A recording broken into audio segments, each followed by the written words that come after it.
Hi everyone, I hope you guys are all having a great day. Today I am going to do the second video in my 'Tis the Season Christmas themed videos. So these three videos are books. In these three videos I'm going to be sharing books that have to do with peace, love, and joy. So this is the second video and I will be talking about books that have love as a central theme. I wanted to define my terms a little bit here before I get started. Just like last time, these are not Christmas books. They are just books that have love as a theme in them, and I associate love with Christmas time. Second is that I am not defining love as romantic love. I am defining love as a grander, or by its grander definition of sacrifice, a willingness to put somebody else's interests above your own. Now, this is often, or hopefully, should be seen in romantic love. You know, when you decide that when you feel like you are in love with somebody, hopefully that feeling has an element of self-sacrifice for it. You are willing to put the interests of that person above your own interests. Parental love is that way, and most kinds of loves have that self-sacrificing element to it, but that's specifically the element that I'm focusing on today. Sacrificial love for other people. So I will go ahead and get started with one final statement that this video does contain spoilers for all of these books. So if you have not read one of the books that you see on the screen, just flip ahead until you see the next book on the screen. Okay, I'm going to go ahead and get started, and the first book that I'm going to talk about that has this element of sacrificial love is the Harry Potter series. Again, I'm just going to start with something that you probably expect from me, and then I'll get to the other more interesting things a little later in the video.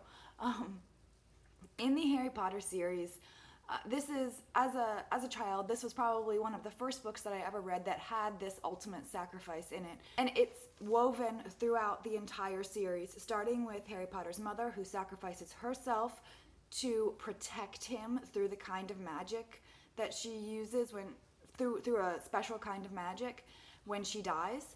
And then later on, throughout, as you learn more and more about the evil character of Lord Voldemort and what he did when he murdered Harry's parents, you slowly realize that Harry is going to have to sacrifice himself in order to win this final battle. And it's not about sacrificing himself to save himself, although there is an element of that in it. The bigger picture is that if he does not die, Lord Voldemort will continue to go on and be evil, and if he does not die, if Harry himself does not die, then the people that he loves the most, the world, will continue to be persecuted by Lord Voldemort and this evil magic. So Harry sacrifices himself for his friends, and through this sacrifice you see that because of Harry's sacrifice, Lord Voldemort's evil magic can't touch the people that Harry died for. The spells that Lord Voldemort casts on the good guys after Harry's death don't stick as well as they would if Harry hadn't died for them, and this is a way of protection for them. So it has lots of elements of self-sacrifice in it. That's just one of them, and it's the big one, Harry as a Christ figure in these stories. The second story that has that element of sacrificial love is The Lion, the Witch, and the Wardrobe. This is an allegorical story of Christ's love for us, so it's not surprising that Aslan dies for the world that he has created. Because of his death, he saves the innocence of this world. Narnia, that would be the world that he created.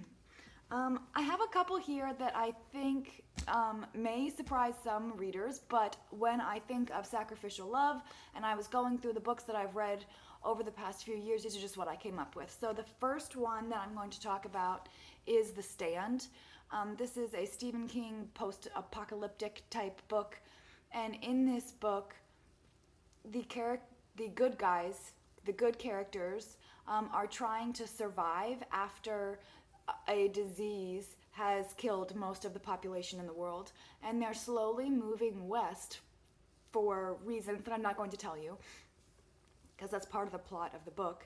And once they get there and they begin to settle down, they realize that they have to go even farther, and they have to take down the evil in the world. And in order to do that, it is going to probably cost them their lives, and they do it.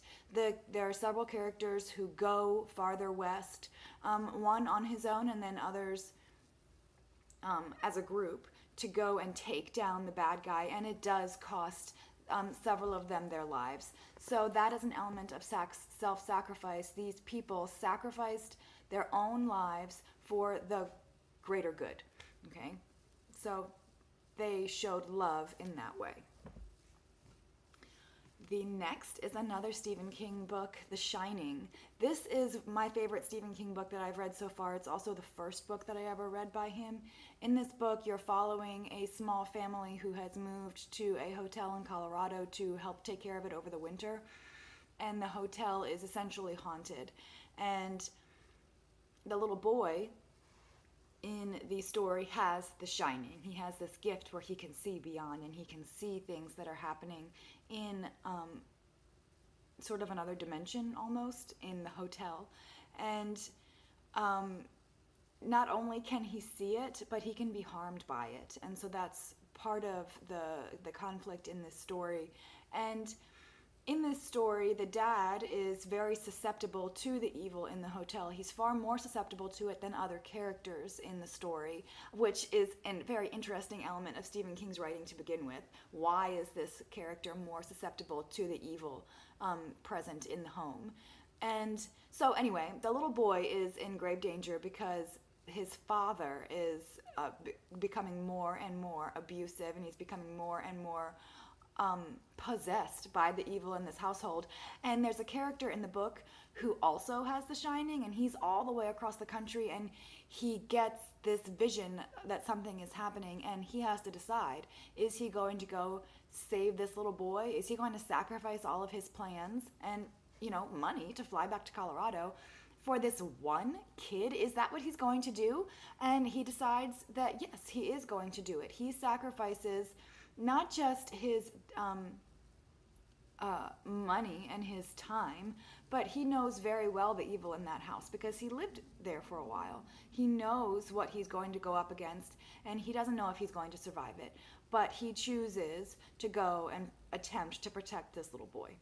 And it's a wonderful story. I absolutely loved it, and it's dark and creepy and scary, and probably gave me nightmares, can't remember right now, but it still gives that element of love that exemplifies the holiday seasons, the Christmas season, of sacrificing yourself because of how much you love people. The final Stephen King book is Insomnia. Insomnia is another one of my favorites by Stephen King, and in this book you have a character who in the end chooses to potentially sacrifice himself to save just one person, and the results of that and what that looks like for him and why he would choose to do that. It is it's a lovely story. I adore it, and it's not this one is not scary. It's not like the other Stephen King books that I've read. It's creepy and weird, but it's not scary. So it's not going to give you insomnia, okay? That's not what it's about. It is definitely about, partly about that self-sacrificing love. And how far are you willing to go for just one soul? The next book on my list is Flotsam by Eric Maria Remarque. This is a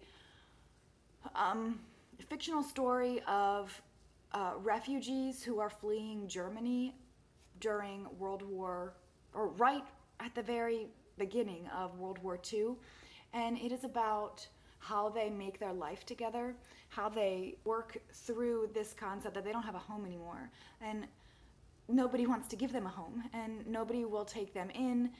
The police are constantly kicking them out of the countries that they find safety in, so they're just literally bouncing back and forth, back and forth. They have no stability in their lives, and a couple of the characters in the story show actually, I would go with one character in particular, shows a very sacrificial kind of love twice. The first time he shows it, he goes back to Germany in order to be with his wife for her final days. She's dying, and he has to decide, is he going to stay in the relative safety of Paris, or is he going to go back to Germany so that he can see her one more time and so that he can comfort her in her time of death. And the second time that he has to make that choice is there's a young couple in the story that are the main characters, really, and when they're stuck, basically, just like everybody else, and they're so young, and this group of refugees takes them under their wing, helps them learn to survive, and then sacrifices everything they have to buy them tickets to flee the country and go to America. And it's beautiful, and you don't get to hear the end of that story. You don't know whether or not they get to America, whether or not they're able to flee the country, but the fact that these refugees who have nothing, flotsam, this is all they have, just the stuff in their pockets, but they get everything together that they can, and they buy these two people tickets to America in order so that they can have a fresh start. So they're sacrificing their lives and their money in order to give just two people a second chance at life. And then the final book that I'm going to talk about is Ocean at the End of the Lane by Neil Gaiman. This is definitely one of my favorite stories that I've read this year. It's a beautiful little fantasy story, so creative and so well told. I just was completely engrossed in the story. And it is about a little boy who's experiencing death for the first time, or he experiences death for the first time in the beginning of the story. And it's about what happens after he sees that happen, after he sees death for the first time. And he ends up meeting this little girl who takes him in and cares for him, or whose family take him in and care for him. And there's this evil character in the story who gets out of control. The little girl and her mother and her grandmother are magic, and they're supposed to be able to control this evil, but it gets out of hand, and when it is no longer controllable, the girl decides that she knows how to stop this evil, and it requires the sacrifice of her life. And she does it. She does it not just to protect the boy, but to protect their whole world, to stop this evil from growing. And it's a lovely little story just about love and friendship and death and what that looks like to a person, and evil, and how evil grows and manipulates, and how to stop it. And it was just beautiful. So that is the last book on my list that has love as a major theme throughout. There are so many more I'm sure that you could think of, and I would love for you to share them down below. But these books in particular came to my mind because of the sacrificial element of the love that they show each other, or that the characters show each other. This love is so important during Christmas time because it's the kind of love that Christ shows us. Not only does he die for us, but he died for us while we were still sinners. We're not at all worthy of his love, and yet, even though we are sinners, he died to save us. And furthermore, that is the kind of love that we are called to show other people. When Christ is asked what are the two greatest commandments, his response is love God and love your neighbor as yourself. Not love your neighbor, but love your neighbor as yourself. So I should be putting other people's needs ahead of my own needs. I should be treating them as well as I treat myself. This is so hard. And I think that we see how hard it is once you're like in an intimate relationship with somebody, specifically marriage, having to open your heart up to another person, and not just open your heart up to them, but commit to loving them as much as you love yourself. That's what you do in romantic love. You are in marriage. You are committing to put that other person's needs before your own. And it only works when both of you do that. But that's why it's so hard, because we are selfish. And the beautiful part of this is that God is not selfish. He sacrificially loves each and every one of you. And that is the beauty of Christmas. And so that's all I have to say on the topic, I think. Or at least I'm going to rein myself in to stopping there. If you have any books that you would like to add to this list, I would love to hear about them, so leave them in the comments below. Thanks. Bye.